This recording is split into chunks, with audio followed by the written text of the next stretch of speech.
A talk about the Prix de Rome and Sanson. Irresistibly bewitched by the magic of the ancient forests, I had stayed late one autumn day in the country. From the fall of the golden leaves that invest the splendid obsequies of the trees, from the clear angelus that calls the fields to rest, rose a gentle and alluring voice counseling oblivion. The sun was setting in its solitude. No peasants were inspired to take lithographic poses in the foreground. Beasts and men were returning peacefully, having completed some common task, whose beauty had this special distinction, that it called no more for encouragement than for disapprobation. Remote were those discussions on art in which the very names of great men sometimes seemed to be words of abuse. Forgotten was the petty artificial feverishness of the, quote, first night, end of quote. I was alone, pleasantly carefree. Perhaps I had never loved music more than at this moment when I heard no talk of it. It appeared to me in its complete beauty, not in the hectic scantiness of trivial symphonic or lyrical fragments. Now and again I thought of Monsieur Croche, for he has an unobtrusive and shadowy personality which can be fitted into any landscape without interfering with its composition. But I had to leave these calm joys and to return, impelled by that superstition of the town which makes many men prefer to be hustled sooner than not to be part of the movement of which they are the creaking and unconscious works. As I was passing along the fashionable sameness of the Boulevard Malesherbes in the drab twilight, I caught sight of the spare figure of Monsieur Croche, and taking advantage of his eccentric habits, I fell into step beside him without further ceremony. A quick glance assured me of his acquiescence, and presently he began to speak in his quaint, asthmatic voice, intensified now by the rawness of the air, which gave a strange quality of tone to every word he uttered. Quote, among the institutions on which France prides herself, do you know any more ridiculous than the institution of the Prix de Rome? I am aware that this has often been said and still more often written, but apparently without any effect, since it continues to exist with that deplorable obstinacy which distinguishes absurd ideas, end of quote. I ventured to answer that possibly the institution derived its strength from the fact that it had attained, in certain circles, to the position of a superstition. To have won or not to have won the Prix de Rome settled the question of whether one did or did not possess talent. If it was not absolutely certain, it was at least convenient and provided public opinion with a sort of ready reckoner. Monsieur Croche whistled through his teeth to himself, I suppose. Yes, you won the Prix de Rome. Observe, sir, that I readily admit that one should help young people to travel peacefully in Italy and even in Germany. But why restrict them to those two countries? Above all, why the vexatious diploma which puts them on a plane with fat cattle? The Prix de Rome is a game, or rather a national sport. The rules are taught in places called conservators, art schools, etc. The contests, preceded by strict training, take place once a year, and the umpires of the game are members of the Institute. Hence the curious fact that the Bergerot and Massenet judge these games indifferently, whether played in music, painting, sculpture, architecture, or engraving. No one has yet thought of including a dancer amongst them, though that would be logical, terpsichore being not the most negligible of the 9 muses. Without wishing to discredit the institution of the Prix de Rome, we may at least maintain its lack of foresight. By that I mean to suggest that very young people are cynically given over to the fascinating temptations of a boundless liberty. A liberty, moreover, which they do not know how to use. They have to fulfill the conditions in the book of rules which controls the movements of traveling students, and lo, they are relieved of any further responsibility. When they arrive in Rome, however, the limited knowledge they possess is of their own craft alone. These young people, confused at the outset by an utter change in their way of life, are expected to provide for themselves the inspirational energy needful to the soul of an artist. This is impossible, and anyone who reads the annual report on the traveling students will be amazed at the severity of its terms. Nor are the holders of studentships to blame if their canons are somewhat confused. One should rather blame those who send them to a country redolent everywhere of the purest art, whilst leaving them free to interpret that art in their own way. Further, is not the academic detachment of the gentlemen of the Institute, who decide which among a number of young persons shall be an artist, astonishing in its ingenuousness? What do they know about it? Are they so sure of being artists themselves? On what, then, do they base their claim to control so enigmatical a destiny? Would it not indeed be better for them to have recourse to the simple method of drawing lots? Who knows? Chance is sometimes so inspired. No, we must look elsewhere. Never judge by works on set themes or of such a character that it is impossible to know for certain whether the young people know their business as musicians. Let them receive a certificate for a high level of attainment, if that is what is wanted, but no certificate for imagination, since that is useless and grotesque.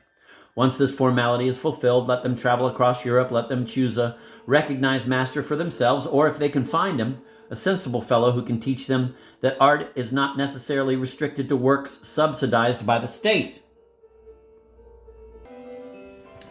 Monsieur Croche paused to cough distressingly, for which he blamed his cigar, which had gone out.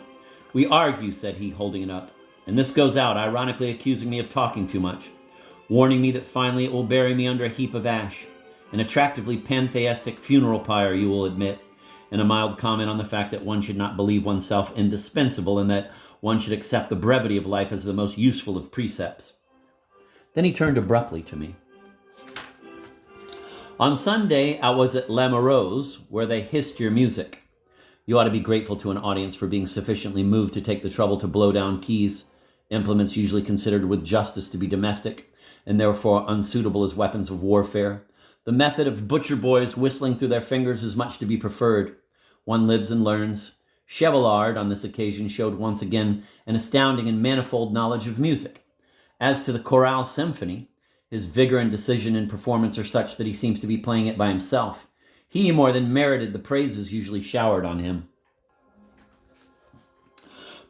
I could only acquiesce, merely adding that since I did my best to write music for its own sake and disinterestedly, it was logical that I should run the risk of displeasing people who are so devoted to one musical method that they remain faithfully blind to its wrinkles or cosmetics.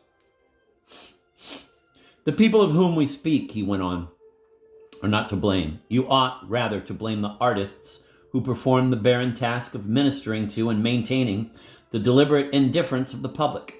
In addition to this offense, these same artists know how to strive just long enough to gain a footing in the marketplace. But the sale of their goods once assured, they retire promptly, seeming to apologize to the public for the trouble it has taken to admit them. They wallow in success, resolutely turning their backs on their youth. They are never able to rise to a fame happily reserved for men whose lives, consecrated to the search for a world of ever-renewed sensations and forms, have ended in the joyous conviction of a noble task accomplished. Such men have obtained what may be termed a, quote, last night, end of quote, success, if success be not too mean a word for what is glory. Finally, to take a recent example, I am sorry to see how difficult it is to keep one's respect for an artist who was once filled with enthusiasm and a thirst for pure glory. I hate sentimentality, but I wish I could forget that his name is Camille Saint-Saëns. I merely answered, I have listened to Les Barbares. He continued with an emotion I had not expected from him. How is it possible to go so completely wrong? Saint-Saëns knows the world's music better than anyone. How could he forget that he made known and compelled recognition for the turbulent genius of Liszt? How could he forget his worship of the elder Bach?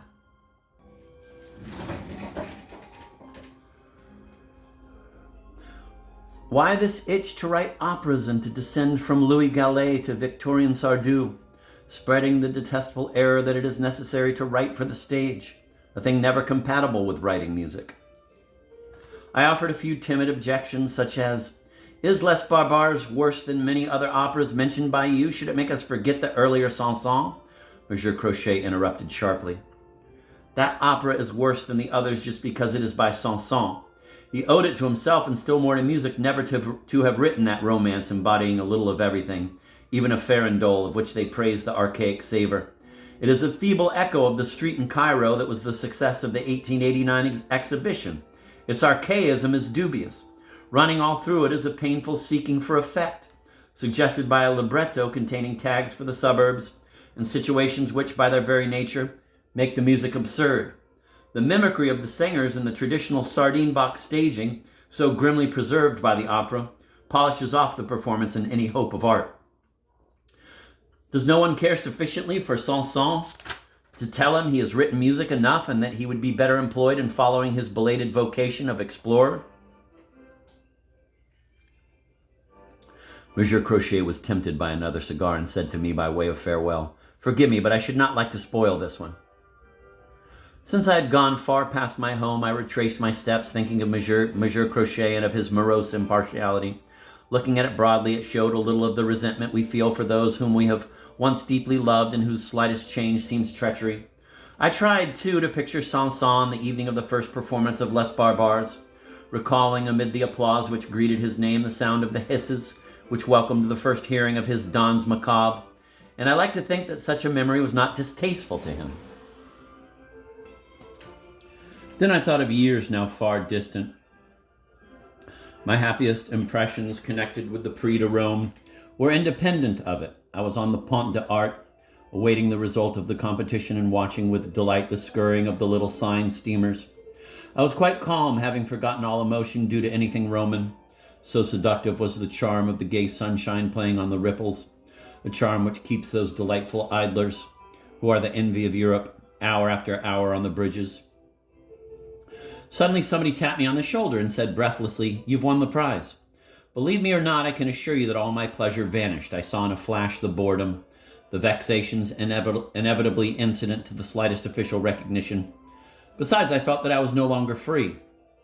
These impressions soon faded. We cannot immediately be insensible of that little ray of provisional glory which the Prix de Rome gives, and when I reached the Villa Medicis in 1885, I almost thought I must be that darling of the gods told of in ancient legends. Cabot, a reputable landscape painter as well as a man of the world of some distinction, was director of the Académie de France in Rome at the time. He never interfered with the students, save in an administrative capacity. He was delightful.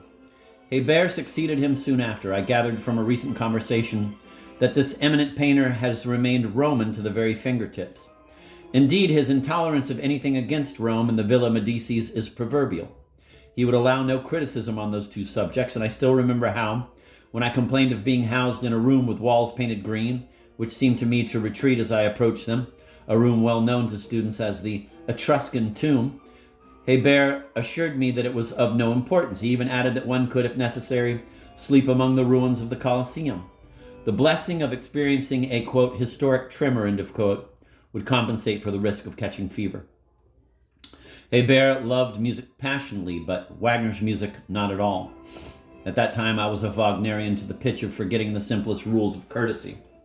Nor did I imagine that I could ever come almost to agree with this enthusiastic old man who had traveled through all these emotions with his eyes open, whereas we hardly grasped their meaning or how to use them. Then began that student life, which has something in common with the life of a cosmopolitan hotel, a free college, and the discipline of a hostel. I can recall the dining room at the villa lined with portraits of Prix de Rome winners, ancient and modern. They reached to the ceiling, becoming almost indiscernible. It is quite true that no one ever talks about them now. Each face wears the same rather dejected expression. They seem out of their element. After a lapse of several months, the multiplicity of these frames with their fixed dimensions makes the beholder feel that the same prize winner is repeated to infinity.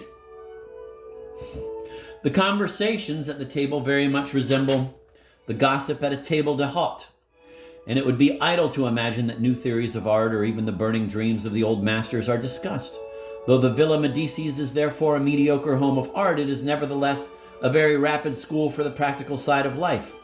So large looms the thought of the figure one will cut on one's return to Paris. Intercourse with Roman society is virtually non-existent, since its inaccessibility equals its self-sufficiency. And the youthful and thoroughly French independence of a student's mind consorts ill with Roman frigidity. Travel through Italy remains the only resource, a poor resource from which it is impossible to derive the desired profit owing to a lack of connections in the towns through which one passes as a foreigner. Such connections could be easily established, since a little thought would provide the remedy. The best one can do is to buy photographs, the patience of the young women engaged in that trade being as unlimited as their smiles. I was never again to meet Monsieur Croche, but do not the ghosts of hushed voices wait on us all? It is only just, therefore, to attribute to him a large share in the following pages, although I realize my inability to differentiate clearly between the speakers in an imaginary conversation.